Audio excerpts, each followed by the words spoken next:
就是好像我就想这样一个我真的遇到了小时候的自己的时候，我就想跟他说，就这样就好了，顺着发展下去，未来的你超强的。那你现在想象你60岁会长怎么样？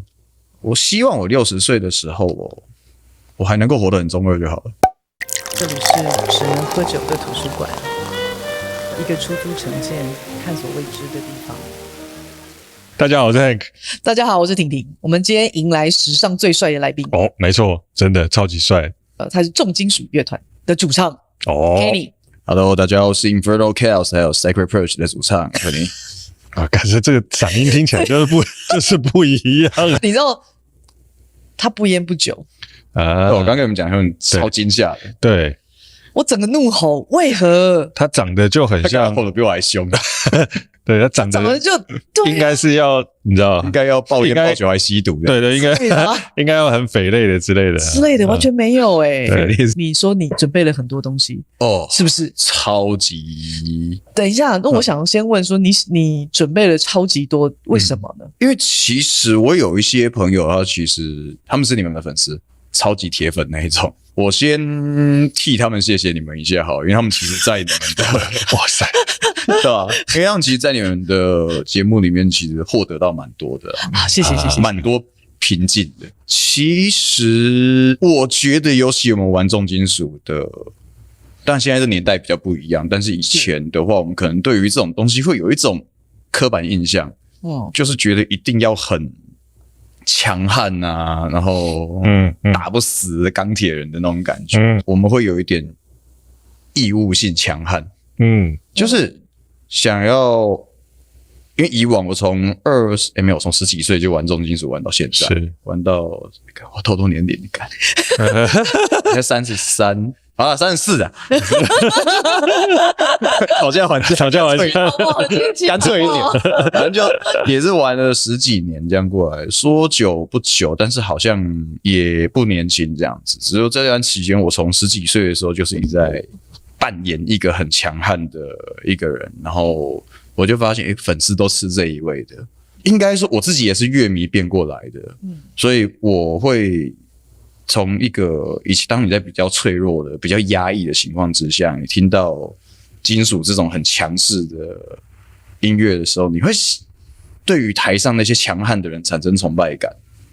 对，所以其实我会有一种，当我扮演一个很强悍的人的时候，就会有很多人对我产生向往。那当我手一举起来的时候，他们会跟着一起呀这样子。那我就会开始害怕一件事情。那如果今天我透露出我脆弱的一面，我会不会拥有的这一些一夕之间崩盘啊？对，所以我就一直在扮演着一个很强悍的、很中二的、很狂妄的角色这样子。因为其实我去年年初的时候离婚，然后那个时候我就是真的扛不住了，就是有点在对外求救的感觉。所以我就从那一刻之后，我才开始对外求救，因为我自己真的扛不住了。对，那因为以前的关系，我也想要让待在我身边的人有一个好像可以依靠的样子，所以我连在家里都在扮演一个强悍的人。那你知道，压抑的人其实会需要一个宣泄的管道，所以其实不管是透过金属啊，透过格斗技，都是会一个想要把压在里面的那种力量宣泄出来的感觉。那其实就是我透过这一些方式疗愈自己。我觉得你的听众也是透过听你在台上唱歌疗愈自己，因为我常常看到他有一些影片，你知道他只要在台上唱歌，然后就疯狂的时候，台下的人把整个全部炸掉，全部疯了。对啊，所以我自己的公众形象是这个样子的时候，我就会害怕，如果今天我展现出比较脆弱的一面的时候，我的粉丝会不会失望？对啊，这个蛮合理的一个怀疑，蛮合理的怀疑。我其实会怕，对啊。后来当我开始求救的时候，因为去年真的比较脆弱的时候，我真的受不了了。然后开始求救的时候，我就得到的一些反馈是，我安心了。原来现在是反差萌的时代。那个安心的原因是什么？他们的回答是什么？或是他们觉得我变得更立体了。对啊，更真实了。对，有一些人觉得说我以前那样，他们其实看得出来那不是我真的样子。可是人本来就有很多种面相啊。当一个人在武装还没卸掉的时候，你去戳破，其实会踩到痛点。是的确，我以前试着想要当一个，是自己怕被戳破了。对，我以前想要试着当一个可以保护所有人的人，然后一个强者，一个打不倒的人的样子。可能因为日本动漫看太多，日本动漫看太多，就是想要呈现一个很守护大家又来了，对对对。但是有一个问题就是，当有人说要保护我的时候，其实我会生气。你生气？因为以前会生气，以前会觉得为什么我需要你保护？对对对，你现在是把我当弱者了。对，但其实我心里是渴望这个东西的。我是希望我也想要被保护，可是当你还在武装自己的那一个阶段的时候，我会觉得我盔甲穿得好好的，你不要再把它拔掉。可是想被保护，我觉得人都有这样子的心情。对啊，但是你为什么呢？但我那时候没把自己当人看，就是不是这样讲，就是我的意思是说，你想要被保护的这个心情，为什么？就是为什么？对，我现在回想一下，就是那时候逞强过头了，所以也会有想要缩起来，然后被照顾啊，或者是被关心啊。对对，这跟原生家庭有关吗？没有，我家里对我超好的。那你年轻的时候是个愤怒的青年吗？年轻的时候超级愤怒。那你那时候愤怒的来源是什么？小时候比较瘦小，然后又太乖啊！小时候，对，所以只是你现在看到的是后来，现在看到的是后来啊。对，靠，我已经听过很多那种小时候太乖，怎么会啦？就是小时候比较乖一点，然后又算还蛮温和的那一种，所以其实在班上是被欺负的对象。可以想象对啊。我现在脑袋中忽然有一个他小时候很乖，然后很温和，然后不是现在这个妆容的样貌，就温温的这样子。我想象不出来。真的吗？然后呢？因为就小时候真的就是因为那样子的关系，那样的个性比较容易被欺负啊。甚至被欺负的时候，我还在想说，我如果反击了，他应该会痛吧？当我反击了，他应该会很害怕吧？所以我一直都忍着。然后我舅舅是那个空手道教练，看不下去，他教了我一些东西。有一天我真的就是受不了，我一反击之后发现好像还不错。所以你小时候是被霸凌吗？对啊。他们可能就找到了一个，我觉得人的生物的天性就是会这样子。当你挑到一个你发现不会反击的人，或者是别的物种，是它就会变成你的猎物。我觉得生物应该多少都会有这个劣根性。如果今天狮子去攻击了一只兔子，那一只兔子今天反击能力超强，那一只狮子是不是会多想一下？如果今天这一只兔子的力量其实跟狮子是可以抗衡的，那他就不会了。对，他就不会去把它当成他的猎物。所以才会有一句话叫做“惊恶狼”啊，对啊，就是惊恶狼。对，所以就是可能当我开始反击了之后，我反而得到了一些 respect。对，然后甚至有人开始追随，所以就以前的生长背景就开始生活会越来越复杂。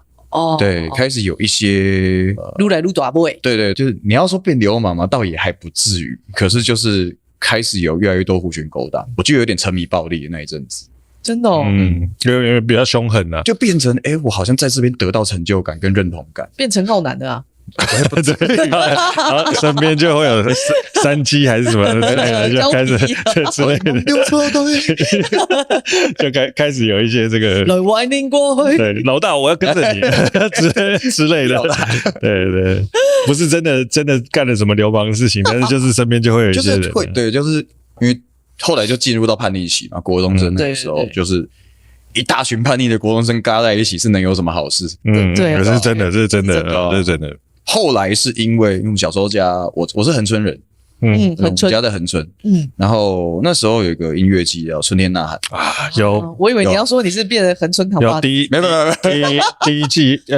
届还是第二届我有去，还在沙滩的时候，还在乱七八糟的地方的时候，因为那时候他们好像可能是给当地人回馈吧，所以我们其实拿身份证进去，他看到户籍在这里就不用钱了，我们是可以免费入场，对，所以我后来是国中的时候进去。看了一些乐团，就听到那时候好像第一次看到闪灵的现场，看到闪灵，然后还有很多的重金属乐团，对，我就觉得我心里那个很压抑的那种很浮躁的那个情绪，好像有一种被理解的感觉。我的那个情绪好像有透过这个音乐类型被抒发出来的感觉，所以就觉得台上这些人懂我，然后有一天就会变成是我也想要变成这个样子。就是在这样子的音乐类型里面得到一个抒发之后，我反而就离那些比较复杂的环境越来越远。理解，就开始学吉他。OK，那你离他们越来越远之后，他们有回来叫你，就是希望你不要离他们越来越远。不会啦，我们又不是真的一个帮派。我想说，只是离开帮派会有帮派的规矩。跪在那边拿一下那个香要在烫，自己加法。对，老大要金盆洗手，没那么容易。真的帮派，只是就跟我们日常的可能就离这个生活圈越来越远，就是有一些朋友交友圈不一样了。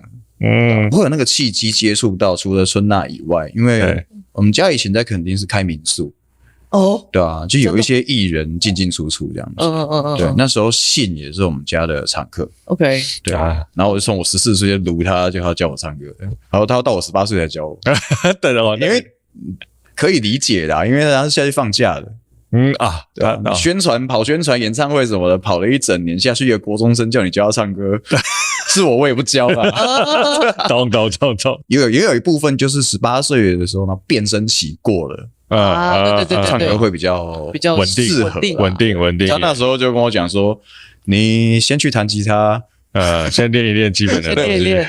然后就跟我说，以后你用得到。那你的家人对于你走重金属这一条路，他们有没有什么意见？其实一开始当然是都不看好啦，毕竟这个曲风就是不赚钱嘛。那我觉得，比方说原生家庭的这部分，其实家里给我蛮大的支持的。而我妈还会有时候听我们的歌听一听，还会说有没有在写新歌啊？有没有在写新歌？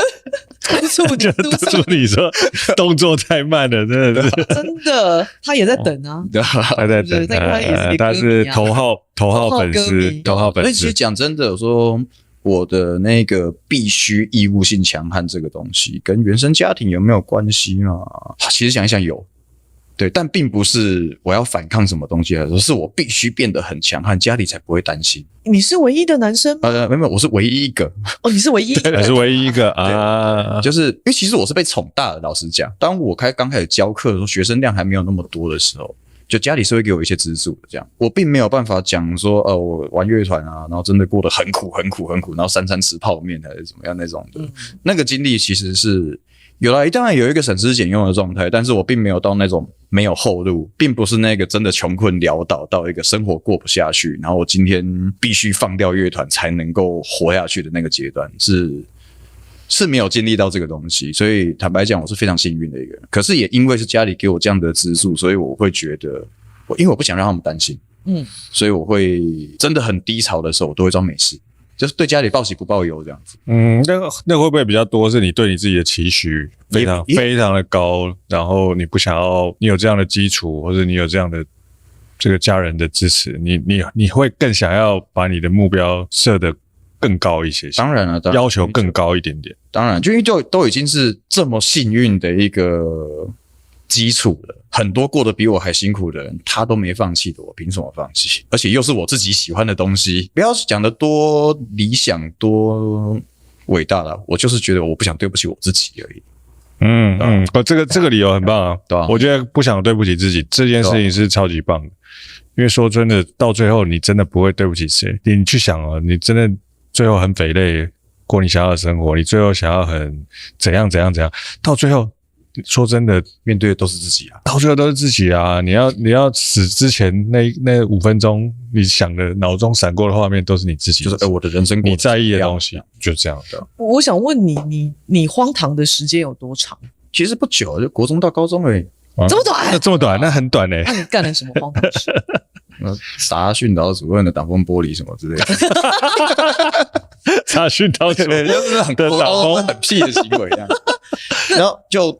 因为还有就是可能交到坏朋友的坏哥哥，他们就跟我讲说，你不用担心了，你还没有成年，做什么事情基本上都不会有事的。所以我有一段时间是很不怕打死人的那种状况对，处在一个状态啊。对，那个状态其实就是有处在，就是很真的做什么都没有在考虑后果那种。有时候你仔细去回想以前那个小时候，有一些事情，就是其实说穿了，不是真的看谁不顺眼，就是想要能量，想要搞一点事儿，对，想要弄一点什么，对啊，说不上来。所以其实会发现一件事情，就是我们的乐迷其实很多都是这种，他们也在假装坚强，他们也在假装自己是个狠角色。有另外一种是过度贴心，很努力的当一个照顾者的角色。那他会想要把大家都照顾得好好的，但当他自己也会有脆弱的时候，跟我以前一样。所以有一些人是这样子，他在已经为大家付出到在自我消耗了。可是他会透过一些方式，也许把求救信号写在歌词里面。我发现那一整首歌都不是重点，那一句是他的求救讯号，但是用一个很隐晦的方式写出来。我会想跟这些人说，你真的不用，其实可以不用这么辛苦，因为当我们面对自己很脆弱的那一面，当我们懂得求救的时候，我们可以活得更立体一点。你觉得他背后的原因是什么？我有在一些歌词里面释放出这种东西，但是当真的被读到的时候，有人来跟我说，我在你的作品里面感觉到其实你是一个很寂寞的人的时候，我不会承认，我会不想造成别人的负担，我不会想要说我其实过得不是很好，或者是其实我是脆弱的，我不会想要去承认这件事情，或者是逞强也好，不想造成人家负担也好，有一些人被读到，其实对我心里是很开心的，但是会装没事。对，不想承认是为什么？当下还在义务性强悍的时候啦。为什么要义务性强悍呢？就是说，为什么不承认？是自己不敢去面对。我不觉得强悍是一个责任嘛。那很多时候对我来讲，那种强悍其实是为了不想让别人看穿自己。对。然后有一部分是我自己也崇拜着那一个强悍的自己，对，因为我向往成为那个样子的人，但是其实本质上并不是。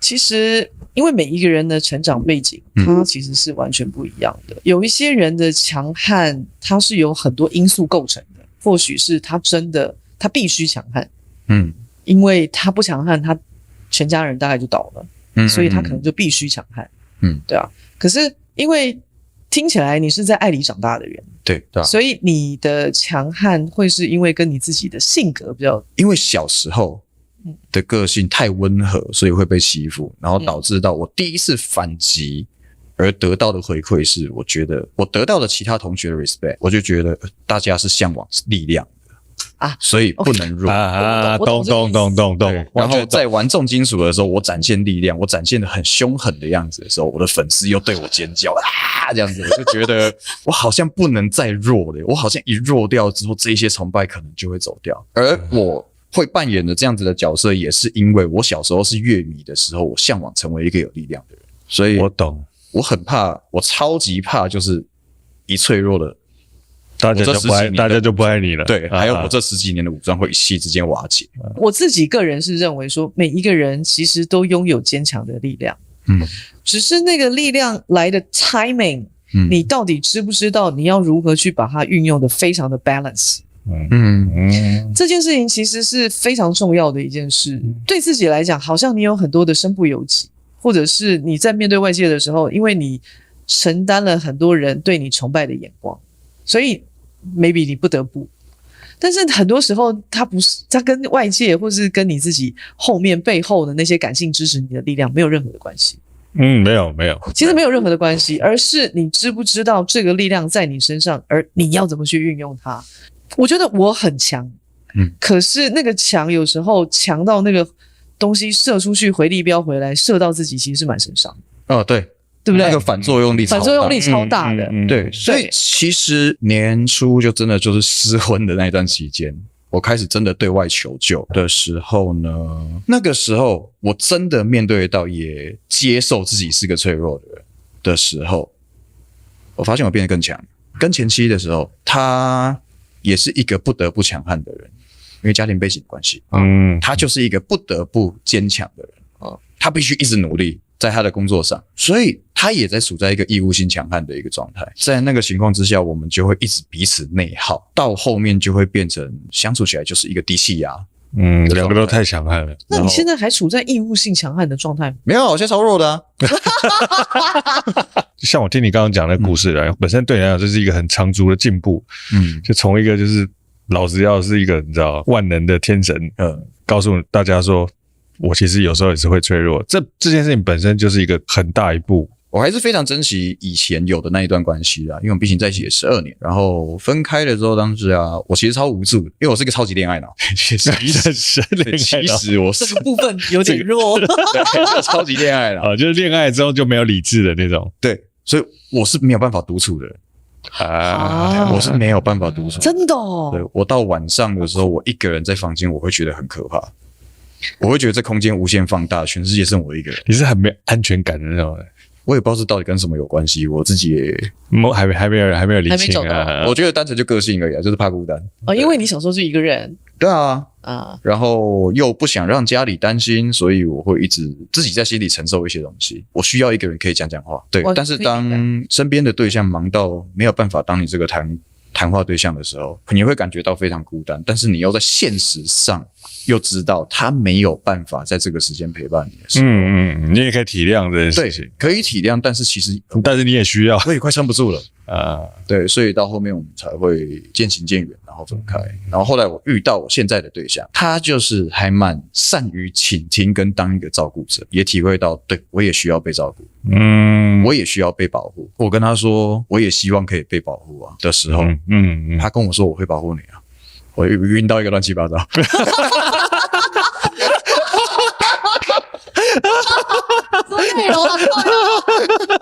我晕到一个乱七八糟，哇，赞哦！一定要在台上唱过情歌吗？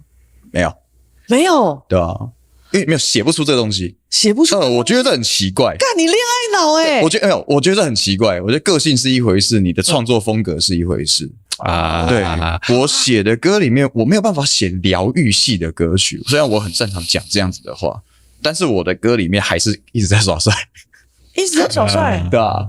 没有在批判吧，或者是也不一定。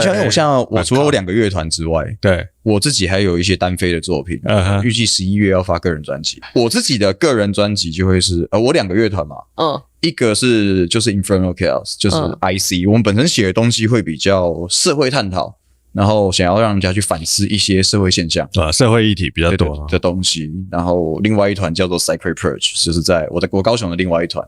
玩那种真的很纯的死亡金属，100%不会红的那一种。真的，你听过就知道。但死亡金属讨论的东西，它总是还有一些政治不正确。超级政治不正确，也是。譬如说什么？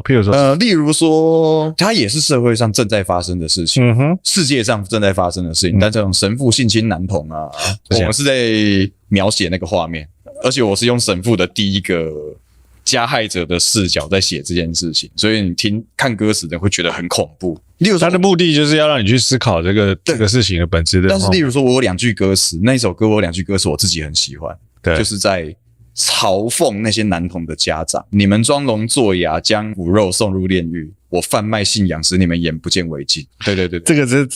其实超级批判的，对，非常批判，很反讽。他批判的可能不见得是这个事情的本身，是背后这个事情的成因，或者是家长没有在关注这个事情，对，反而把小孩推到一个，而是你装死。然后还有另外一个是最近写的一首，歌名还没有取，也因为前阵子 Me Too 的事件的关系，所以那首歌在写一个被击奸的强奸犯，被击奸。我突然有画面，对，我懂。我有一句，我就是那个，我在描写的画面，就是那2句，我其实也很喜欢，很简单粗暴，将你的罪孽塞回你的屁眼，就算撕裂也无法赦免的。我写这种，我懂，超级简单粗暴，对啊。但是其实这种很猎奇、很残暴的东西，因为其实有一些人真的就心里压抑到一个程度，才会需要死亡金属这么猎奇的东西。那我还是希望透过这个东西转一些正向的东西给他们。完全明白。然后像 Infernal Chaos 在写的时候，一样也是 Me Too 事件。但是我们写出来的是媒体带风向在掩盖事情你的对象不一样，对象不一样。我们在讲的是不同事，但是是同一个事件衍生出2派的说法。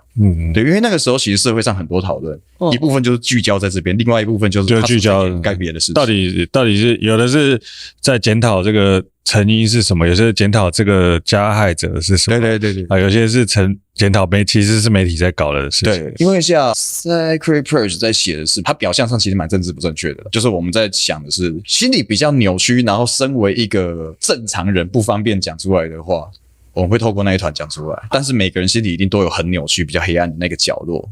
希望那个角落也要得到抒发，不然其实每个人心里一定都有最阴暗的一面。那一块如果得不到理解，其实蛮可怕的。你会在别的地方想办法弄回来，对，弄回来。那就是我希望那一团的东西可以让这一个很小众，可能是危险人物的人得到被理解的感觉。Infernal Chaos 它比较需要的是透过歌让整个社会去变得更清醒一点，所以其实有一团在这一团，我会想要扮演的是一个英雄角色，有点去掀起大家反思，然后我们要一起去推翻一些什么东西的感觉，例如说可能是一些反战议题，对，直接对抗这个社会的强权，对。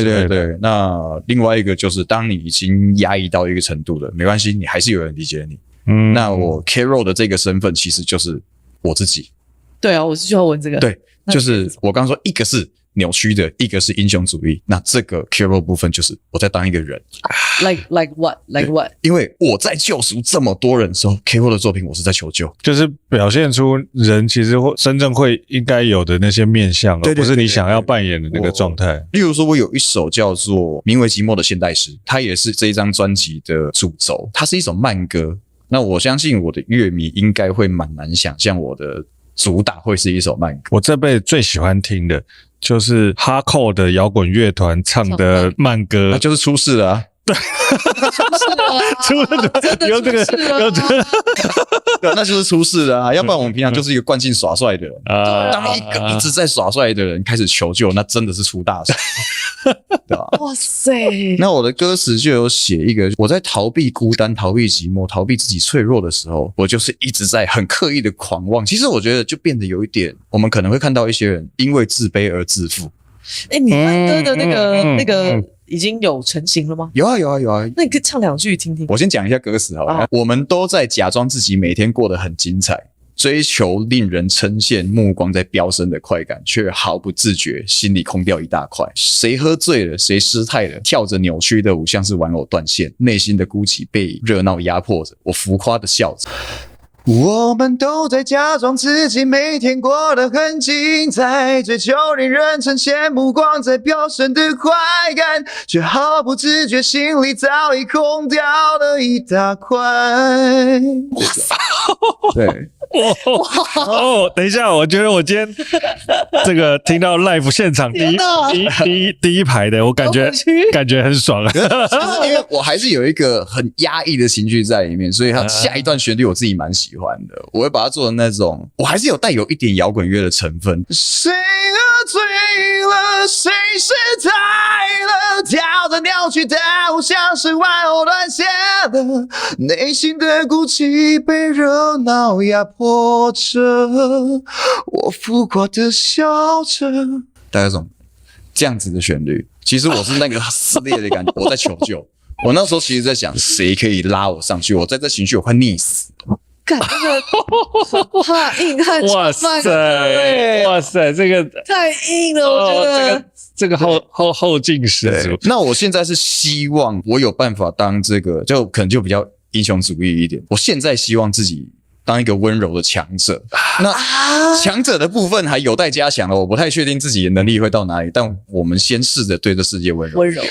对，这件事情超级棒。对啊，因为我现在看到的是太多人想要当强者，对啊，并不温柔，一点都不温柔。对啊，我有一些朋友，他就是像我刚刚说，他想要当一个照顾者，对，他们是很温柔的人，但是就有点照顾大家过头，反而变成他在脆弱的时候，他不善于求救。那我感觉得到，他在那一个自己的情绪里面，他也快溺死。那我希望我是手伸下去把他们拉起来的那一个。我们什么话都不用讲，我懂你。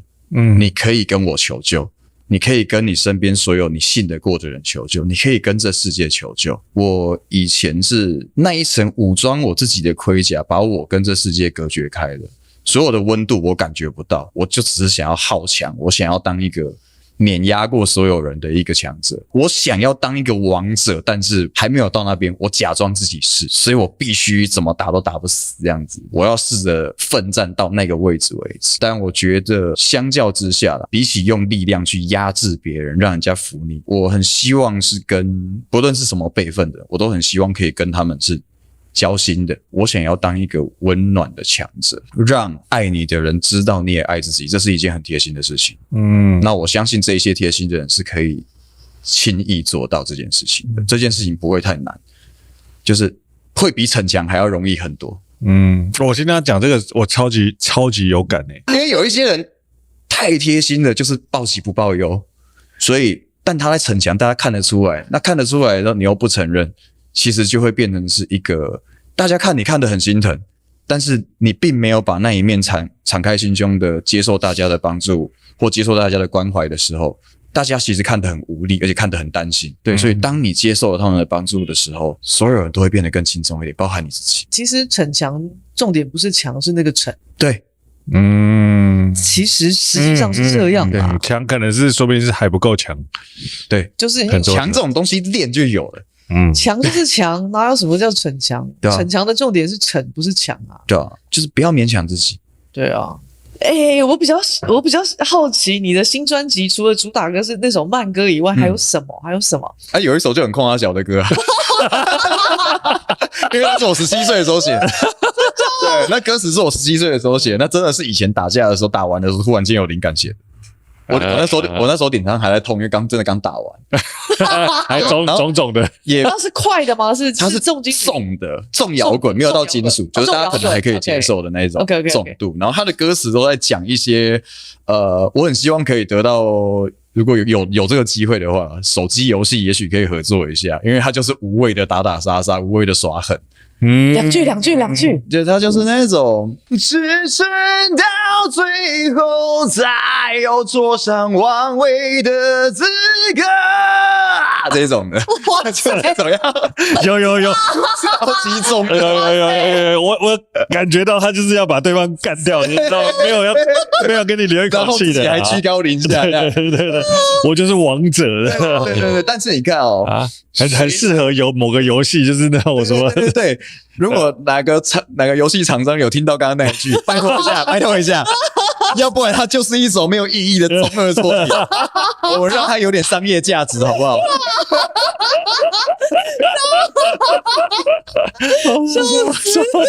不然它就是一个高中生在耍狠而已。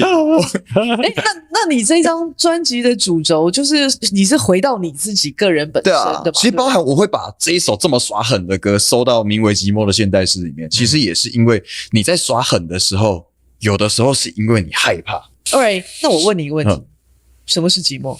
寂寞的话，我觉得是一个害怕不被理解的感觉，担心自己不被世人接受，你会有一个自我孤立的感觉。当你把自己孤立在一个地方的时候，一个回圈里面的时候，你会感觉到这世界剩下你一个人，你会觉得你想要有一个谈话对象，但你不知道他能不能懂，所以你选择不讲，所以你把自己关在那一个回圈里面。我们用具体一点来形容好了，会有一点幽闭恐惧症的人绝对都超怕寂寞，因为那个空间没有办法对外接轨，你把它关在一个空间里面，安静到让人觉得很害怕。有的时候过度安静，它会变成一种噪音。当你身边什么声音都没有了的时候，你会发现自己心里所有的杂音全部都出来，然后它的音量会大于一切。那就会让人觉得很恐怖。现在只有自己的这个空间很恐怖。有，这个听起来超。你这样形容就有感觉了。有，你听起来就是噪音杂音很多的人。所以我刚才说我没办法独处啊，其实。所以你是一个很害怕寂寞的人。我超怕爆。但是你又会形容你这张专辑寂寞像是一首诗。应该说这一首诗在讲述寂寞这一件事情啊。对，但我并没有美化寂寞这件事，因为这件事情对我来说很可怕啊。但是会不会是因为？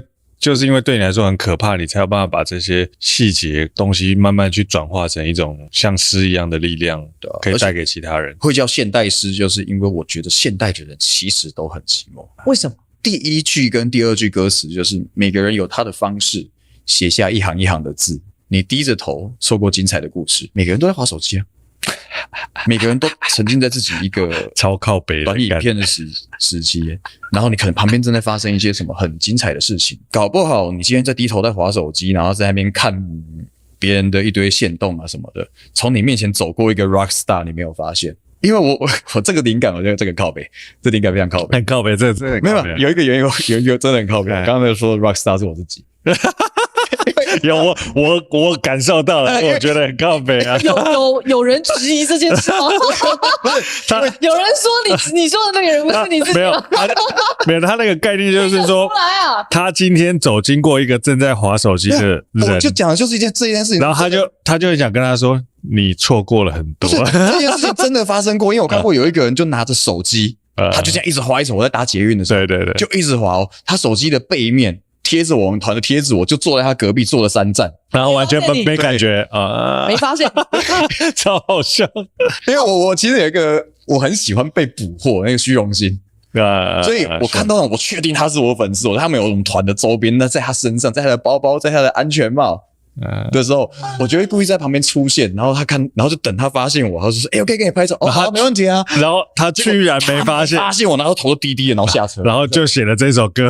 我就林北在这边呢，这个好好笑。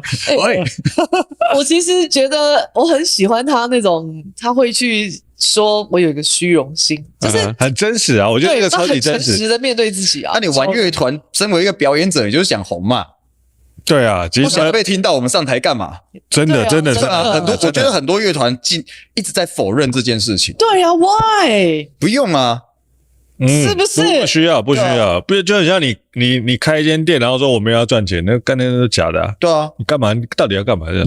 那我问你哦，那对你来说，孤独又是什么？孤独其实就是我还蛮怕的一件事情。你又怕寂寞，又怕孤独。但是孤独有的时候是可以享受的，寂寞我尽可能在逃避，但孤独是你享受一个人的时候，当你心里平静的时候，它就是孤独的。对，当它不平静的时候，它就是寂寞。哎，这个概念还不错，对吧？你把寂寞变成一首诗，那孤独呢？孤独哦，我还没写过这东西。对，因为孤独的感觉，它其实是一个可以享受在这个环境里面。例如说，可能真的看个人怎么解读了。例如说，我现在随便描绘一个画面好了，在一个下午的咖啡厅，外面正在下雨，然后你一个人坐在那边喝个咖啡，看着外面。如果今天他是很悠哉的享受这个午后时光的话，那他是孤独的。但是如果今天他看着外面的雨，然后想到了一些他其实一些过往很不好的经验啊，或者是他的负能量满满的时候，他很想找人聊聊，但是没有人跟他聊，他就是寂寞的。我觉得他形容好有画面感，就是这个，好有画面感哦。哦，有，我讲出你们要的东西，对不对？我听你们听2年吧。因为你刚刚说了，你是一个恋爱脑啊。对啊。我很想问你的是，对你来说，爱情又是什么？我就知道会面临到这一题。那这一题是永远都是最难的一题。不是，等一下，爱情是什么？跟爱是什么？它其实是两回事。我知道。对。你刚刚问的是什么？爱情。OK， 一段好的关系是1+1=2。那很多人，那些寂寞的人会说，他们的认知是0.5加0.5等于1。所以我很不喜欢叫自己的伴侣叫另外一半，我都会用伴侣来称呼这个名词。为什么？差别在哪？你是陪伴我人生一起经历的，你加入了我的人生，或者是我加入了你的人生，都可以。总之，我们现在有共同的一条路。你不是一半，你是一个完整的。对，如果今天是另外一半的话，你失去了这一半，你就只剩下0.5，你就不完整了。另一半叫0.5，伴侣叫做1。对，所以1+1=2。对。2个人在一起应该是要有更大的能量，而不是少掉了一个会死的那一种。我是1，但我很希望有另外一个1可以跟我一起走，所以我希望我们2个在一起是2。所以你相信爱是有力量的，这力量超大。OK， 对，因为当我没了的时候，我是毫无力量可言。那这个爱会让我不寂寞。对 ，OK， 会让你享受孤独。对，在爱里面我是可以孤独的，但是没了我就是寂寞的。可是你也会在爱情里头觉得你是寂寞的吗？不会。如果他有给你力量的话。对 ，OK， 对。如果在爱情里面会感觉到寂寞的话，大概就是找错了对象。所以我通常前一段到后半段的时候，我们就是虽然都一起生活，我们在同一个空间，但是其实我相信他也一样，我们心里应该都是寂寞的。对。但你们还是很欣赏对方，还是希望对方好。对。但是可能没有办法相处了。对啊，那也许放手也是爱的一种方式啊。是。对啊。爱会影响你的创作吗？不会，因为其实我从来不写这个题材。你从来不写这个题材？从来不写这个题材，为什么？应该说你害怕什么？也不是，就是写出来跟这些词有关的词汇出来，就会觉得有一点太过于矫情。那你单向思考，你明明是一个很矫情的人呢、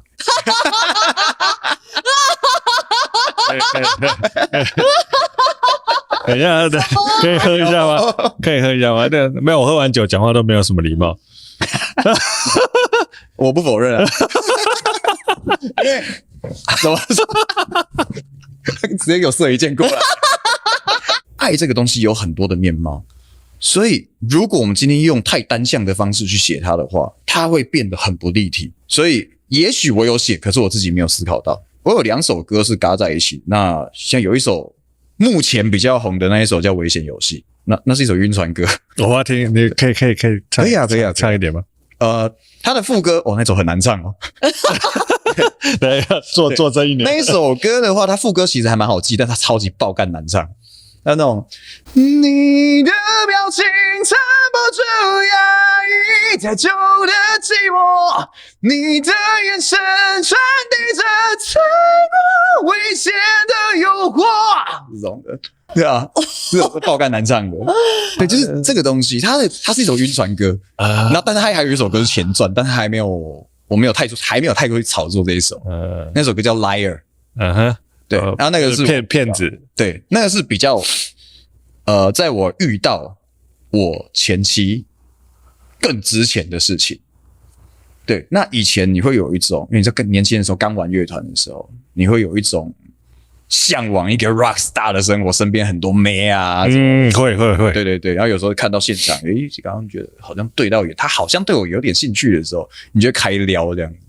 开撩，然后就会发现，这是摇滚乐团，身为一个摇滚乐团的团员一定要干的事情，不是吗？没有，所以我是一个不称职的摇滚歌手，因为撩完了之后呢，你这种该发生的都发生完了之后呢，就是会有一种我想要当一个 liar。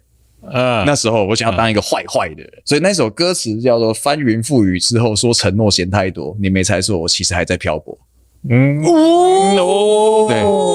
这种就是我希望是这样子那时候，但是下一首就是在黎明来临之后，思念竟吞噬我，才发现原来是我太脆弱。Liar 是危险游戏的题材。等一下，这个。Liar 的第一句歌词还超坏哦！我第一句唱那种玫瑰，我太紧会刺伤的，你知道吗？玫瑰握太紧会刺伤的，你知道吗？还在那带着藐视的眼神看人家这样子。下一首就是干自己在那边撕心裂肺啊！你人怎么不见了？玫瑰嘞！下一首歌的危险游戏的，刚刚那是 Liar 的第一句歌词，危险游戏的最后2句是找寻着你的身影，像是饥饿的野狗，原来是我太脆弱。最后是这样，最后这边怒吼我自己太脆弱。所以这2首可以要接着听。对，但是危险游戏因为之前有参加过那个Street Voice 那个接生那个平台接生然后那个时候因为有入围，然后因为有影像的关系，所以这首歌在我发片之前就先红了。所以现在大家是比较听过危险游戏，但是好透过这一集跟大家说听一下 Liar， 我的 Street Voice 上面有，听完之后再接会更有故事。快笑死了！对，所以我那时候才发现，靠腰我是恋爱脑靠腰我忽然发现我玩不起靠腰，原来你那时候才发现，我以为自己是猎人，到后面发现原来我是猎物。靠腰的，有一天发现了，误会大了，小丑竟是我自己，笑死了！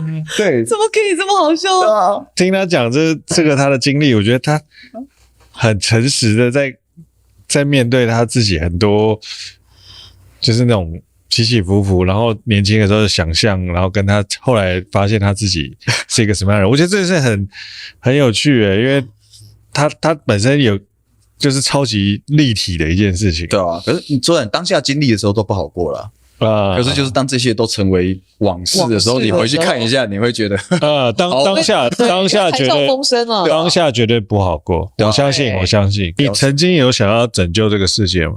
真的有呢。可是就是你会发现自己的力量永远都不够，这个世界乱的程度不是我们拯救得了的。但你现在还想要拯救这个世界？我希望给这世界带来一些正向的影响。说拯救太狂妄了，但我希望可以疗愈到跟我有同样经历的人，我在跟过去的自己和解。那你觉得你有做自己吗？我现在超自己的我已经12年在假装不是自己的样子了。我觉得再不做自己，我会对自己会很愧疚。过往的这个摇滚，假装自己很强悍的强悍的这个状态啊。那你觉得你在婚姻里头是有做自己的吗？是的，这个是有的。我很想问一个问题是说，为什么这个问题蛮废话的但是我还是很想问，为什么你离婚的时候你会这么的低潮？因为一个不舍，然后还是有，因为虽然说我们当下真的不适合了，但是我们不是不欢而散，并不是一个我现在看到你就堵拦，所以我们选择离开，并不是这个样子。对，我比较想要理解的是说，那个你知道你不适合，但是那个不舍的心情是什么？因为一直回想到以前快乐的时候，然后我们毕竟一起走过了这么多。那我人生有几波低潮，但你也陪我一起经历过了，只是我觉得很遗憾，我们没有办法再一起走下去。对，是因为很遗憾这件事情，而且曾经就是我以为我们可以一直往下，可以一直维持着那个很棒的感觉，对，或者但是事实上不是这样。然后我们彼此都在这段关系里面尽了全力，都努力过了，也试着补救过，但是真的救不回来的那种遗憾的感觉。然后你还是决定分开这样子，一起决定的，对啊。OK， 然后因为我们一起有开一间店，那时候离婚协议一签完之后，走了铁门放下来，我直接软脚跪在地上哭，我已经10年没哭过了。我直接躺在地板上爆哭。Oh my god！ 对，然后我才发现，这段关系真的结束的时候，我的情感才回来。那原来的情感跑去哪？也许随着时间消磨掉了，压抑掉了。我理解，消磨。结束的那一刻，对，跑回来了。对，然后痛到靠背。这好奇妙哦。对，然后痛到靠背，我才发现原来我会痛。因为你刚刚讲的那个是一种遗憾啊。对啊。譬如说对我而言，我就会觉得说，人生没有遗憾，其实它就不能成一首诗。我觉得那个是很美的。对啊。就好像你把寂寞变成一首诗，对我来说，寂寞变得很美。对啊，它是一个凄美的东西，但是重点是美，不是凄。你觉得遗憾是凄美的？对，但是当下的感觉一定是凄。你过了一段时间之后，你回想，你才会觉得它是美的。那如果还过不去，它就是凄惨。过了之后，它就会变凄美。对 ，OK， 这有另外一层的体会。遗憾就是一个没有办法完成的一件事情。我以为我们可以一起完整的走完这辈子，但是我们在这边就彼此离开了。对，没有办法完整的概念，没有办法完成这件事情，它就是一个你尽了全力也没有办法完成的。就是傻逼戏，对，就是只有逗点，但没有句点。对，但你相信人生都应该会有句点吗？人生真的有句点的时候，就是人家比较佛家会说的功德圆满。你一辈子都过了，你觉得你该做的都做完的时候，那才是句点。但是我们不知道明天跟意外什么时候会先到。那如果意外来的时候，就是你人生结束在句点的时候。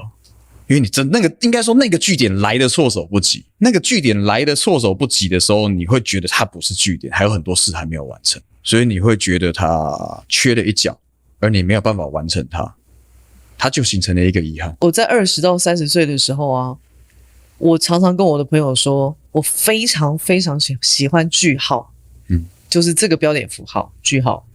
所以我觉得我20到30的时候，其实一直不停的在追求句号，因为句号这件事情对我来说，它是一个完满。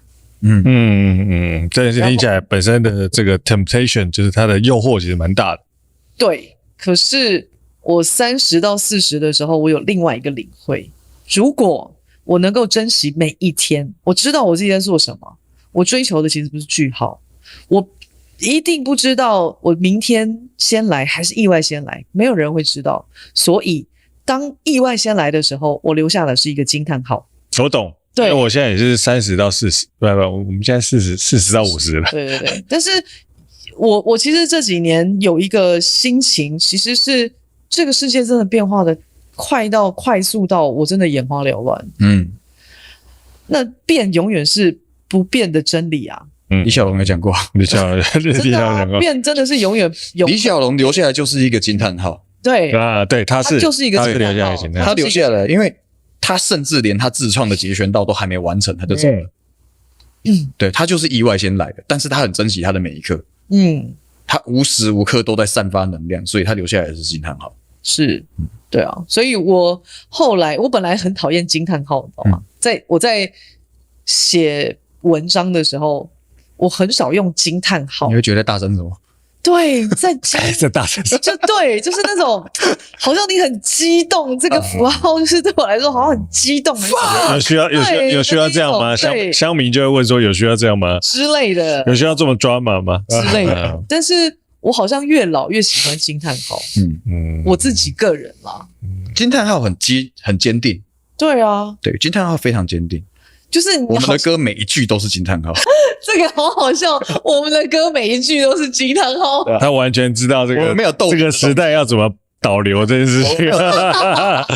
我的想象跟你们的想象又稍微有点不太一样。就我想象的是，我怎么样把逗号活得比句号跟惊叹号更精彩。那是什么号？他现在是一个问号。正在思考这件事。对啊，我在想的是，这个是一个问号，这是一个问号，就是在结论出来之前，它都是问号。我的问号是我怎么样把逗号活得比句号跟惊叹号更精彩。可是当你在思考这个问题的时候，它就是一个问号。但没有关系啊，就是如果我一直很 confuse 这件事情的话，表示我很在意这件事情，表示我在这个同时我也在实践这件事情。我知道今天标题怎么下了啊。句号、惊叹号跟问号，但因为然后人家看到标题就因为他想这一集我要点吗？没有，因为我后来发现一件事情，就是说，当你有问号的时候，你什么时候可以告诉他你现在做的事情是什么事情？通常都是过一阵子的时候。所以，假设这件事情是成立的，你就要把现在的逗号活成句号跟惊叹号，你过一阵子就可以给他一个解释。把它变成一个你知道 solid 的这个 fact， 但如果你不做这件事情，你不让你自己的脑袋永远处在一个混乱跟这个问号当中的话，你就永远没有办法往前进一步。我的感觉是这样。我知道了啦，其实你想要活成一个 quote， 可以这样讲，可以这样讲。我想要活成一个 quote， 还要直接划重点，就是那个 quote。对啊，可以这样讲，可以，对，就是对，可以这样讲。就我也是蛮中二的，听得出来。我想要把自己活成一个 quote， 对，就某个程度上，我也是想要拯救这个世界。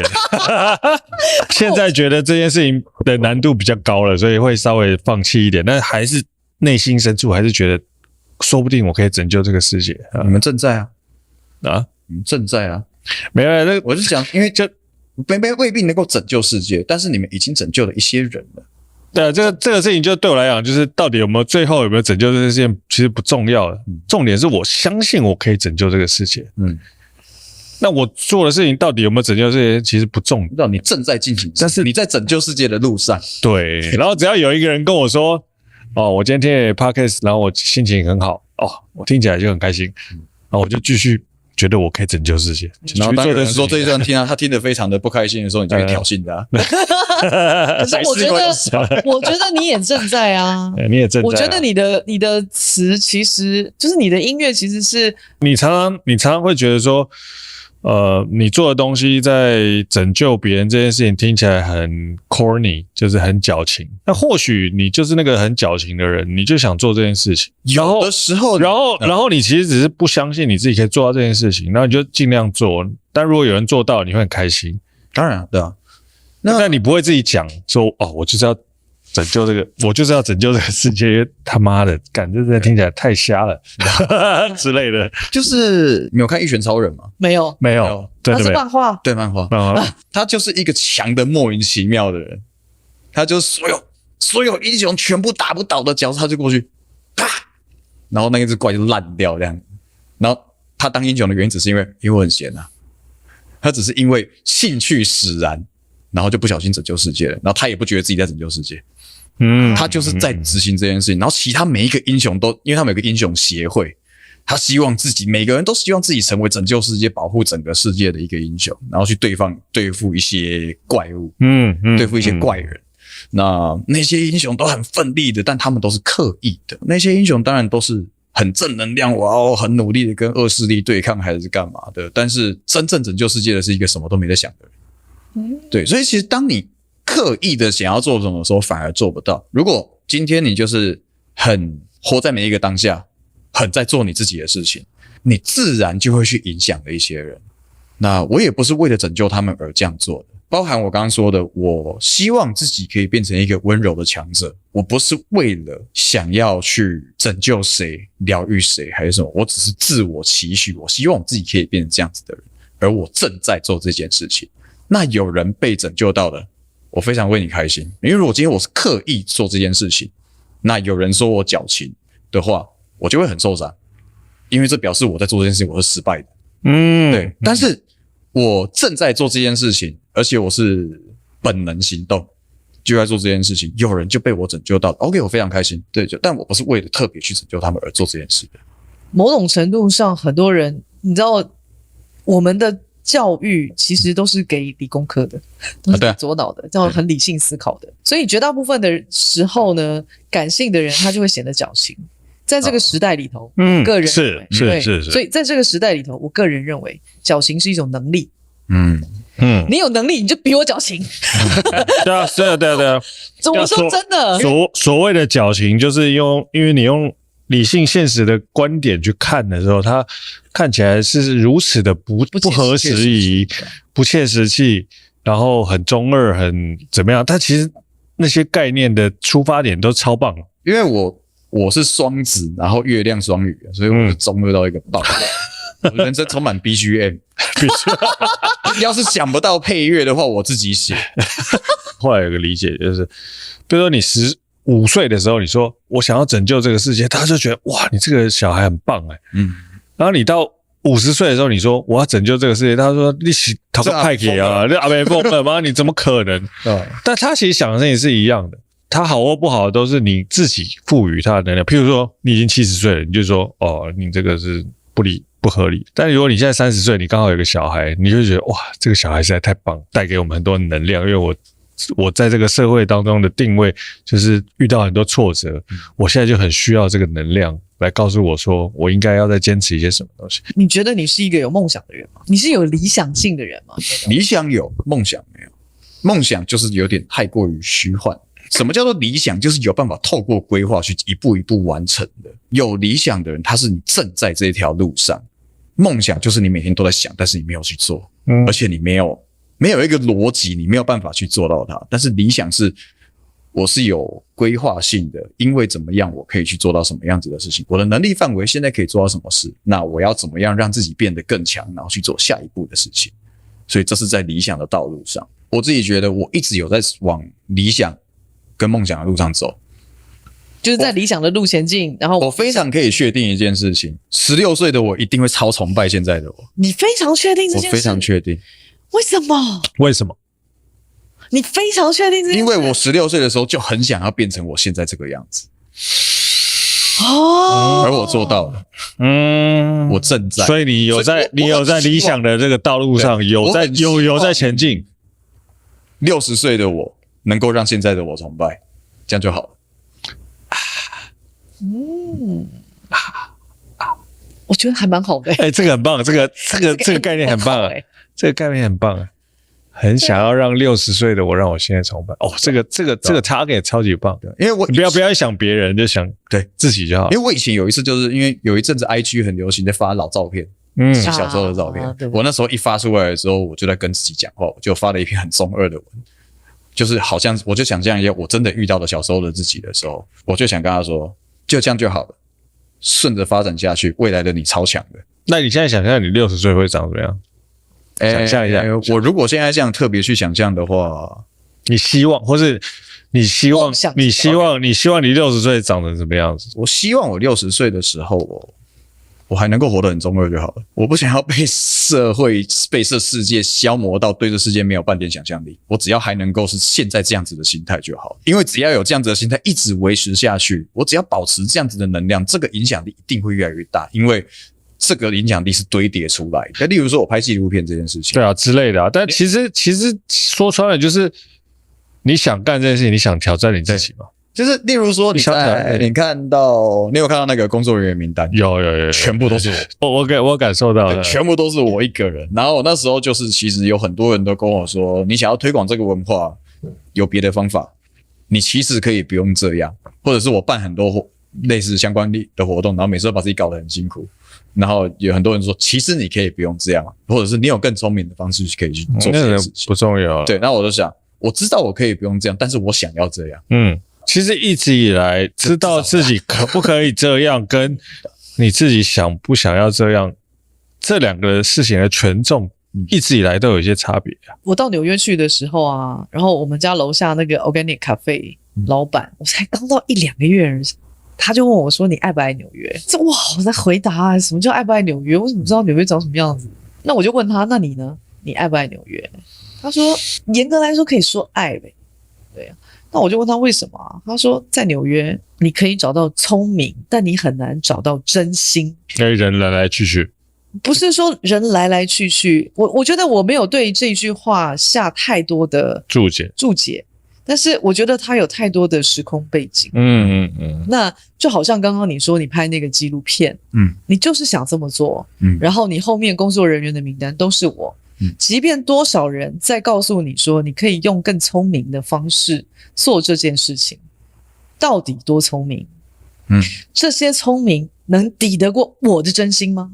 对，就其实我大可以去收编更多有一样梦想的人，帮我去做剪辑，帮我去做什么什么，但是我每一步都是我精心规划，我有他想要完成的样子，所以我想要这部纪录片变完全是我的样子，所以我不会为了好做事一点，然后让很多人的想法来干扰，让我的作品变得有杂质。我觉得这个是一个创作者的心情。就好像你常常在告诉我说，哦，我们的片子这么长，然后我不能够花这么多时间在剪这个片。我说内容这件事情，那是我的真心啊，他不能妥协的，他不能妥协。那所以到现在为止，你还是相信你的真心可以抵抗过这个社会的现实吗？可以吧？绝对可以的吧？为什么？为什么？因为我一直在抵抗，目前没输过。我跟你说，或许在他的观念里头啊，什么叫赢，什么叫输？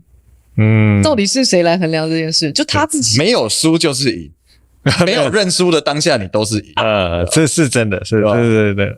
有的人可能已经站在高位，觉得这个笨蛋高不成低不就的，但是我不觉得自己输啊。对啊，这是真的，这是真的。那个状态不是以你现在赚多少钱，你就有办法定义这个东西到底是 OK 还是不 OK， 没错，有没有成功不成功，不是这样。所以你刚刚说你看到我回的限动，现在大家可以理解，深聊过之后，什么样叫成功的人？喜欢自己人生的人，就是我很喜欢我的人生，虽然他中间经历过一些还蛮痛苦的经验，但是你还是喜欢。我现在回过头，我觉得很精彩。我并没有后悔什么事情，毕竟重金属所有的歌词都是惊叹号。但我其实觉得那个真的是你的选择了，对吧？就是我常看到很多人，就是他选择要用很悲观的观点来看待这个世界，跟他选择要用很乐观或者很中二的角度来看待这个世界。我最怕都是自己的选择。我最怕的就是自己失去人格特质。这个世界其实很看外表，但脸你可以整。你的外形你可以整，你的体态你可以练，你的钱你可以去赚。如果今天真的天生长得很不好看，你可以去赚，赚完了之后来整，整完了之后让这个好看的样貌帮你赚更多。这些都是完全很浅层现实的层面。但你是一个怎么样子的人，这个是没有办法演的，这是没有办法靠外在因素，没有办法整的。对，要整的话，要听我们 podcast， 要听很多集才可以，才可以整，这样还可以吃入整到一个程度，没有适度的要推销一下，就是你真正在吸引人的绝对不是这个外表。我非常感谢我家给我还尚可的基因让我长这样，我觉得非常感激。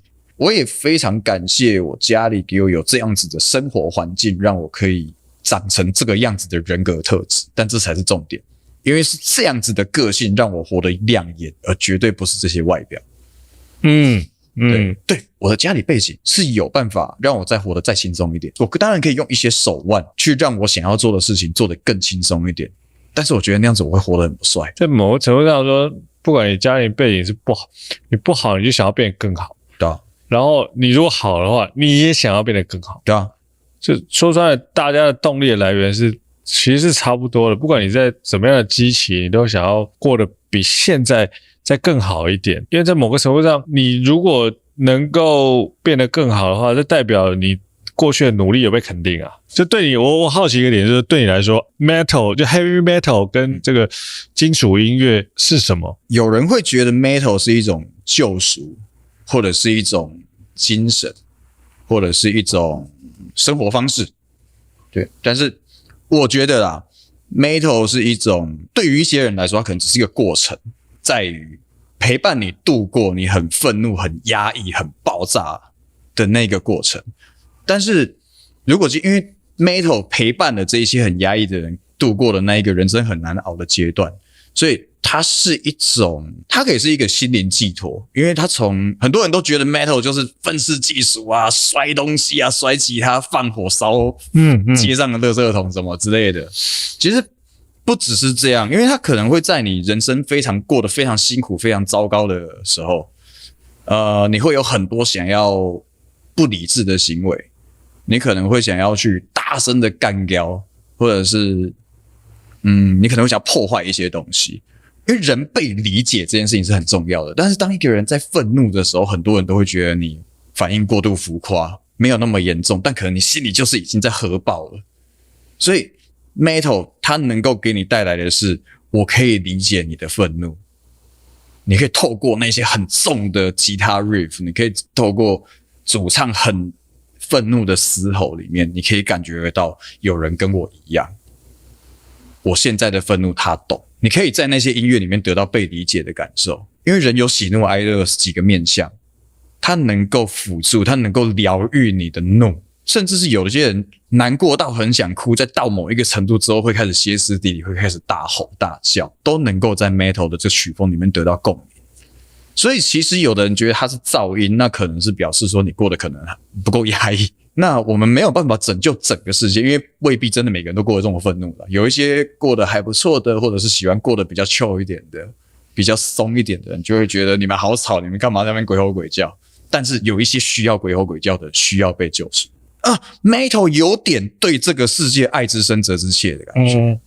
对，你希望这世界可以更好，但是它糟透了，所以你会希望透过这些东西来表达，因为你的情绪只有 metal 能够传达这么强烈的情绪。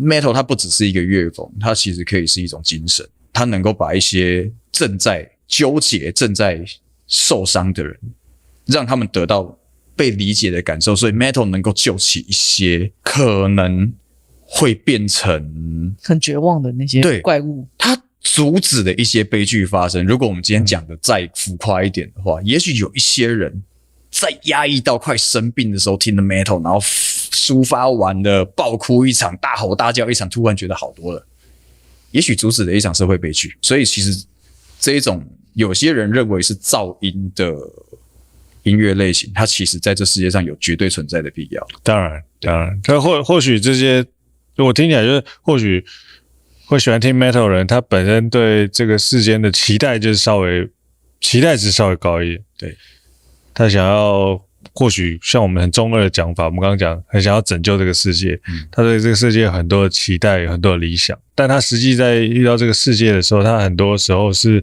挫折的，或是愤怒的，或者是没有达到他的想象的之类的，有点像 Marvel 跟 DC 的电影。嗯哼，为什么会有英雄？为什么英雄要拯救世界？因为有坏人正在摧残这个世界，是，所以你必须跟他抵抗。你要抵抗他，你就需要力量，对，你就需要很强大的力量，而不是一个很软弱的。坏人不会跟你讲道理。那一个很强势的人正在压迫你的时候，你唯唯诺诺的跟他讲话是没有用的。所以 Metal 就是需要这样子的乐风，我们要去冲撞他。而我们要给更多有这样子压抑着的人，但我们要给他更多的勇气，让他们一起反过来冲撞。听起来像掀起革命的感觉啊，但是其实摇滚乐是需要这个样子。对，但在某个程度上，它也代表了这些会喜欢 Metal 的听众，他的内心其实是有很想要反抗这个世界，很想要去对抗这个世界的不公不义的期望跟欲望跟想象。对，对，所以其实 Metal 它是一个不能说 Metal， 这样有点太过于偏颇自己的曲风，自己喜好的曲风，就是某个程度上是这样。纵观的摇滚乐基本上都是为了要反抗某一些他们认知中不对的事物，而需要透过音乐来给大家更多的勇气。同意。对，例如说可能某一些，因为你看到很多摇滚乐团会出现在社运或者是学运，例如说像闪灵，或灭火器，他们这一些都是在抵抗强权或者是抵抗一些不对的压迫，不公不义的事而存在的曲风。那当然有一些人认知中的不公不义可能跟我们不一样，就是可是我们要为我们坚定的立场发声。那也许我们讲话你不会听，那你听我唱歌吧。我有一些想要带给大众，或者不要说大众，我想要带给我的乐迷的一些意念。那这个东西不论是快歌慢歌摇滚乐还是抒情歌，他的情绪应该都会蛮强烈的，所以其实他是有一点在嘶吼的感觉，它是喧哗的，我的情绪是很强烈，我会很直接很冲撞的方式带给大家的东西。我之前常常讲一句话就是每一个创作者无论他是什么，他都是用他自己的方式在跟这个社会沟通。在对话用他自己的方式。对，用他自己的方式。那什么方式我不知道，因为每个人一定不一样，每一个人都有跟这个社会方式的沟通的方式，它本来就不一样。你 pick up 哪一种，它能够让你有最多的情绪出口，你就这样。你想要在其他的方向或者其他的面向扮演什么样的角色，那也是你的选择。你想要在这个面向你有情绪的出口跟宣泄的抒发的管道，那也是自己的选择。但是我总觉得每一个创作者都在用他自己的方式跟这个社会沟通和连结，试着在做这件事情。你们也是啊，我们也是，当然试着在做这件事情。可是呢，那些是我们讲粉丝也好，你的追随者也好，或者你的听众也好，其实都从你在创作的这些方法里头也宣泄了他们自己。对，某个程度上是。因为创作这件事情，它就是一面镜子。所以我们刚开录的时候，我不是就先当一个代表，我代表的那些朋友先谢谢你们嘛。对，因为我收过一样的感谢。有些人听了我的歌说他被救了，所以我觉得一定有。对，所以我也觉得你们需要被这样子感谢。懂的，感谢，感谢